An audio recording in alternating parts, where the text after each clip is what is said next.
आज वडगाव आनंद येथील ठाकरवाडी बोरतळे या वस्तीवर आपण भूमिपूजनसाठी आलेलो आहोत। आशाताई बुचके यांच्या माध्यमातून या गावामध्ये 40 लाख रुपयाचा निधी उपलब्ध झालेला आहे। परंतु आपण पाठपुरावा करत असता आपल्या पाठपुराव्याने नक्की त्याला यश येतं। पाठपुरावा करणं आपलं कर्तव्य आहे। या ठिकाणी सांगितलं हा रस्ता सगळा कच्चा, आम्ही पाहिला रस्त्याने येत असताना गाड्या कशा आणल्या कसं काय ते आम्हाला माहिती आहे। परंतु मला मगाशी वैशितांनी सांगितलं की हा रस्ता ग्रामामध्ये घ्यायचा आहे। ग्रामामध्ये घ्यायला ग्रामपंचायतचा ठराव आणि तुमचं ते ग्रामसभेचा ठराव हे सगळं दिल्यानंतर तुम्ही जर तो प्रस्ताव परिपूर्ण असा जर जिल्हा परिषदच्या बांधकामला दिला तर ताई पुढचं काम करतील।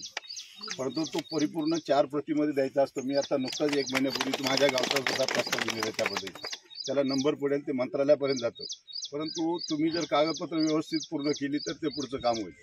असो दुसरं जर तुम्ही तो ग्रामामध्ये आला त्याला नंबर पडला तर ताईंना PM किसान PM मधून किंवा CM मधून मुख्यमंत्री ग्राम सडक योजनेमधून ते काम करता येईल आणि मोठ्या प्रमाणात तो निधी पडेल, 1 कोटी, 1.25 कोटी, 1.5 कोटी रुपयाच्या आसपास। परंतु असा निधी टाकता येणार नाही।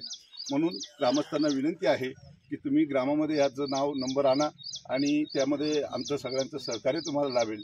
या पुढील काळामध्ये होऊ घातलेल्या विधानसभेच्या निवडणुकीच्या माध्यमातून भारतीय जनता पार्टीची युतीच्या माध्यमातून ताईंना आम्ही तिकीट देणार आहोत आणि ज्या वेळेला ताई उभ्या राहतील तेव्हा आपण सर्वजण त्याच्या खंबीरपणे महिला असतील पुरुष असतील सर्वांनी उभं राहावं।